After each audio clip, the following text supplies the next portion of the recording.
To some breaking news out of Bibb County. A fourth arrest has been made in connection to the ongoing child sex abuse investigation involving an underground bunker. ABC 3340's Gracie Johnson joins us now with more on the charges. Muriel, the Bibb County District Attorney's Office confirms to me that Timothy St. John was taken into custody today. He's now facing a long list of charges, and officials say some of the alleged acts happened inside the same bunker that's been at the center of a months-long investigation. Now, this is ABC 3340's drone footage of that bunker. Now, according to the DA's office, St. John is charged with rape, sodomy, human trafficking, kidnapping, bestiality, and cruelty to animals. This comes after 3 men were previously arrested as part of the same investigation. All 3 of those men face multiple charges as well, including rape, sodomy, human trafficking, and kidnapping. Again, investigators allege that some of the offenses took place in the same underground bunker on Aaron Road in Brent, Alabama. Now, authorities have not yet said how St. John is allegedly connected to the other 3 suspects or whether additional victims have been identified. The investigation began in early February. Since then, authorities have made multiple arrests and filed several felony charges, yet key details surrounding the case are still unclear. Keep the kids in safety. The Bibb County Sheriff's Office says it opened an investigation on February 4th following a report related to child abuse involving an underground bunker near Brent. That investigation led to arrests of these 3 individuals. All 3 have been indicted on various felony charges, including rape, sodomy, human trafficking, and kidnapping. Court filings allege the incidents occurred between January 2024 and early 2025 and involved at least 5 children, all under the age of 12. The court documents indicate that William McElroy allegedly acknowledged having inappropriate conduct with a child. Dalton Terrell reportedly admitted to unlawful sexual activity during an interview with investigators. And Andres Trejos Velázquez is accused of distributing explicit images and facilitating contact between victims and others. They need to be put away and stop all that violence going on with these little bit of kids. You'll never know what they might do to little kids these days. While the charges are detailed in legal documents, many aspects of the case remain unknown. Some of the questions we'd like to ask investigators include, was anyone else involved? And how were the children identified or contacted? We reached out to the Bibb County Sheriff's Office in an effort to get an answer to those questions, yet we were told that Sheriff Jody Wade was out of the county and unavailable for interview. We will continue to ask questions. 3 of the 7 suspects charged in a disturbing child trafficking investigation out of Bibb County faced a judge for the first time today instead of a bond hearing. All 3 chose to stay behind bars. ABC 3340's Gracie Johnson was there and has the latest. What was scheduled to be an Ananias Law bond hearing for 3 of the 7 suspects charged in connection to alleged child abuse and trafficking out of Bibb County ended quietly. Rebecca Brewer, Ricky Terrell, and Sarah Terrell all waived their right to bond during their first court appearance. It's not the norm, but it does happen from time to time. This is probably the first non-murder Ananias hearing that resolved itself that fast. Each of the 3 faces severe charges, including human trafficking, kidnapping, rape, sexual torture, and child sex abuse. Before entering the courthouse, Rebecca Brewer told media, "I didn't do this. I love my babies." Inside the courtroom, Ricky Terrell was overheard telling his attorney, "I've never touched a kid." He also asked an officer if he could hug his wife, which that request was denied. Despite the quiet courtroom behind the scenes, the investigation is very much still moving. The public should rest assured that the majority of the perpetrators that have been identified are either in custody and charged or will be very soon. So far, authorities have identified 10 child victims ranging from ages 3 to 15. Most are under the age of 10. Investigators say they were drugged, restrained, and taken into an underground storm bunker where strangers would pay to abuse them in what they described as appointments. Whenever you have cases that involve children victims or child victims, it shocks people to the core. The next court date for these 3 suspects is set for August 21st, a preliminary hearing. Until then, they remain in custody without bond. When I tell you I feel like I've seen it all and heard it all, this is shocking even to me. The investigation into an unthinkable child abuse case in Bibb County is far from over. 7 people are behind bars accused of horrific crimes against children as young as 3. Authorities fear more victims are out there and more perpetrators too. ABC 3340's Gracie Johnson spoke with a trafficking expert. And Gracie, she is shedding light on just how deep this kind of abuse can run and why early recognition and recovery are so difficult. Muriel, yes, I spoke with Carolyn Potter, CEO of the Well House, who works directly with trafficking survivors. She explains why this case follows a familiar and heartbreaking pattern and what's needed to help the children now coming forward. The vileness, the evil of that just went to the very core of my soul. What investigators say happened in rural Bibb County is almost impossible to comprehend. A storm shelter, originally built as a place of safety, became the scene of unimaginable alleged abuse. 10 children, some as young as 3 years old. So far, 7 people have been arrested. I've been in law enforcement for 33 years, and this is absolutely the most horrible thing I've ever seen when it comes to victimization of children. Carolyn Potter works with trafficking survivors from across the country through the Well House, a recovery center in Alabama.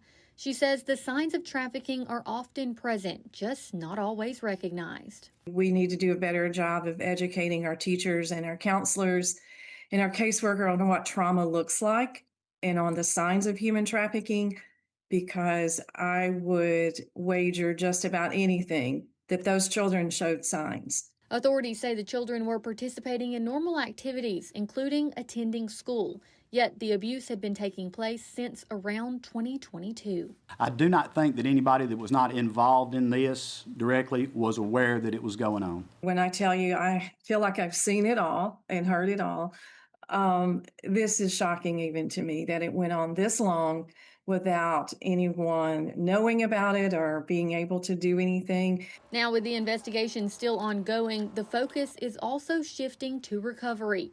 Potter says the children will need more than a rescue. They'll need long-term care. They've already been in contact with counselors, and they're getting the help they need, the medical help they need, the emotional and psychological help that we can best provide them. Yet, sadly, the 10 child victims identified in this case so far aren't the only ones. I'm sure there's going to be a lot more that's going to come out, unfortunately. There are more. There are more children across our state, across our country, who are enduring horrific crimes like these. I spoke with Sheriff Wade this morning. He said they have not yet made any additional arrests in this case, but they are actively working on uncovering additional suspects. The Centerville community came together praying for children, praying for families impacted after that recent child trafficking scandal. This has been a really tough story to have to report on. We know that 10 children, some as young as just 3 years old, were sexually abused and trafficked in an underground bunker. Jocelyn Malev from our sister station in Tuscaloosa reports. We shouldn't be known for this. We shouldn't be labeled for the evil that has happened in our communities. We should be known as a praying town. All we're doing today is asking people, to put their hands, wrap their arms around this community, wrap their arms around the victims and the victims' families, who are really the ones suffering. For one longtime resident of Centerville, the tragedy feels deeply personal. It's so emotional of what's happened in our town. We've always been a great town and safe, and nothing like this has ever happened before. So we're all devastated, and we just hope that justice is done to the full degree. We've got a lot of great law officers and a sheriff and everybody. Organizers wanted to provide a space for the community to come together in response to the disturbing reports that have emerged this week involving child trafficking and abuse. The Centerville community held the vigil just days after the shocking discovery that at least 10 children, some as young as 3 years old, were victims of a coordinated sex trafficking operation in Brent. That abuse took the place of bedtime stories. That abuse took the place of tucking kids in at night. That abuse took the place of, hey, let's go to the ballpark and have a fun day.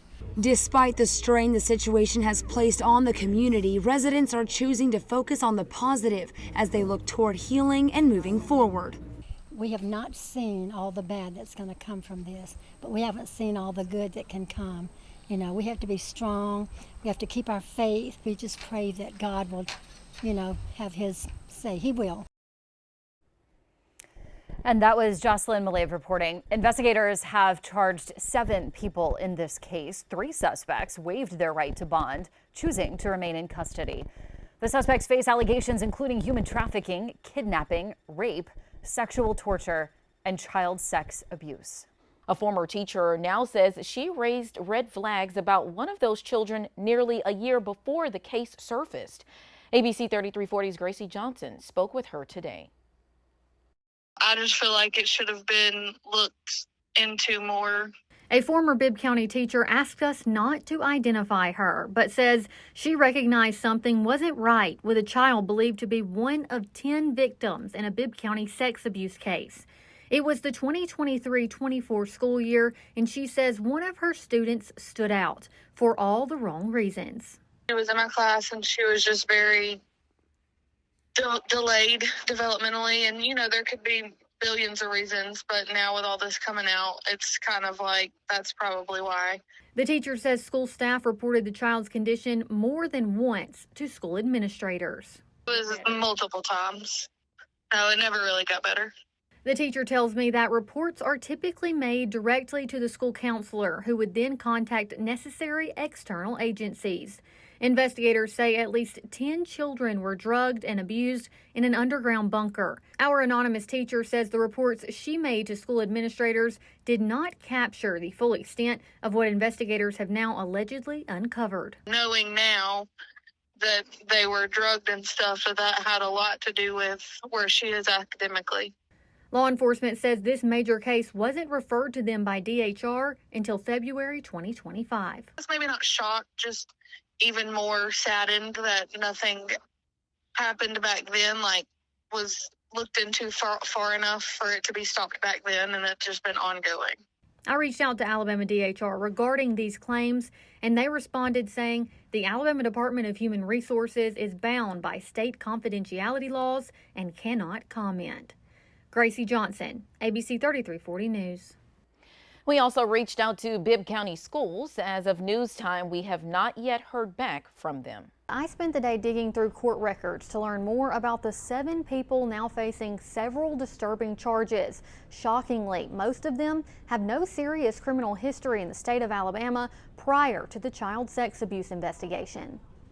Authorities in Bibb County say the details of this case are unlike anything they've ever seen. An alleged underground operation involving child sex abuse, human trafficking, and a hidden bunker.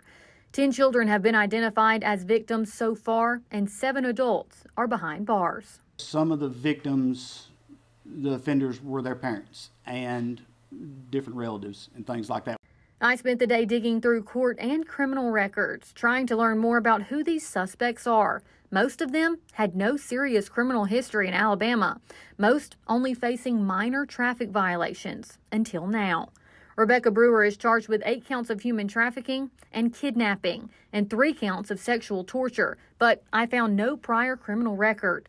William McElroy, Dalton Terrell, and Andres Trejo Velazquez are each charged with multiple counts of rape, sodomy, human trafficking, and kidnapping, also with no known serious prior state charges. Ricky Terrell is charged with rape and previously faced drug-related offenses and possession of contraband. Sarah Terrell now faces charges of sexual torture and 2 counts of sexual abuse of a child less than 12 years old. I found 1 previous charge for hindering prosecution. Timothy St. John had the longest rap sheet, including theft and criminal trespassing, criminal mischief, burglary, and other drug-related charges. All 7 suspects remain in custody at the Bibb County Jail, awaiting future court proceedings in connection to the Bibb County child sex abuse investigation. The defense team for one of the 7 suspects has filed a motion to restrict media coverage and public access to pre-trial court proceedings. The move aims to protect the defendant's right to a fair trial by limiting exposure to potentially prejudicial information. A judge has not yet ruled on the motion. The details coming out of Bibb County's child sex abuse investigation have left a deep impact on both the public and the people working to bring justice. Now lawmakers are pushing to bring the harshest punishment against those who harm children. I believe that there is a special place in hell for child sex predators. Inside the State House, leaders from across Alabama came together with a message. What happened in Bibb County cannot happen again. I've seen a lot in 25 plus years as a prosecutor, the scope and the depth and the depravity of what has been described, and I think we're still going to learn more when we have an opportunity to be able to allow the facts to be tried. They are the worst that I've ever seen. On Thursday, Representative Matt Simpson and Senator April Weaver announced their plan to reintroduce legislation that would allow prosecutors to pursue capital punishment for the rape or sodomy of children under 12. The effort follows the arrest of 7 people in Bibb County accused of being part of what investigators describe as a child sex trafficking ring conducted out of an underground bunker. Some victims as young as 3 years old. When you somewhat top line it, the death penalty for pedophiles, I'm in. But this proposed law would not apply to the suspects already in custody in Bibb County.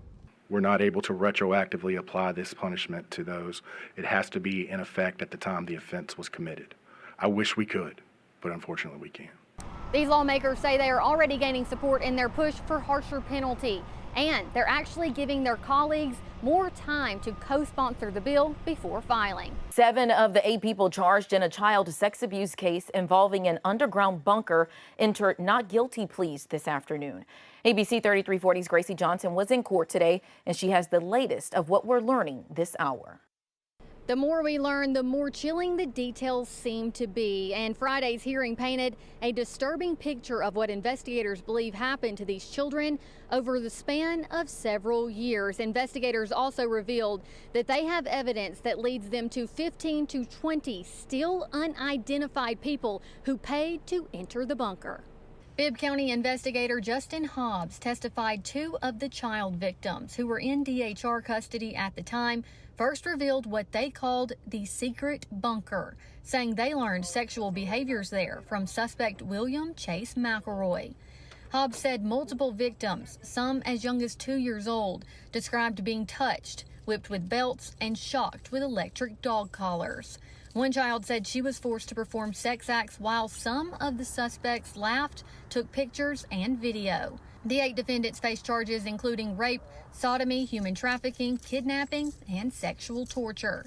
Assistant District Attorney Brian Jones says they are charged under Alabama's accomplice liability law, meaning prosecutors allege each suspect participated in or enabled the abuse, even if they didn't commit every act themselves. Rarely do you have rapes and sodomies that fall under the complicity and the accomplice liability, but in this particular case, they were all involved in some degree to the abuse and to the rapes and sodomies and human trafficking and everything involved. Hobbs testified some of the defendants admitted in interviews to drugging children with GHB, liquid ecstasy, and other substances. Those details came from the defendants themselves, not from toxicology testing. He also confirmed investigators have not recovered any of the alleged videos described by the victims.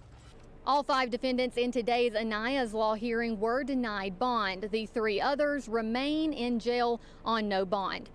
Surrounding DHR agencies have stepped in to help with the investigation. Investigators say the child victims have been removed from Bibb County out of an abundance of safety.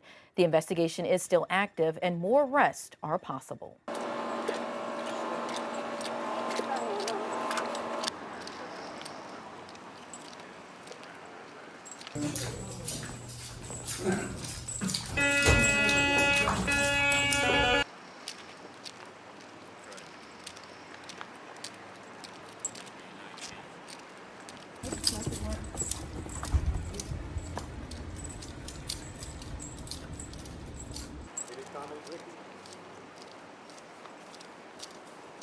well.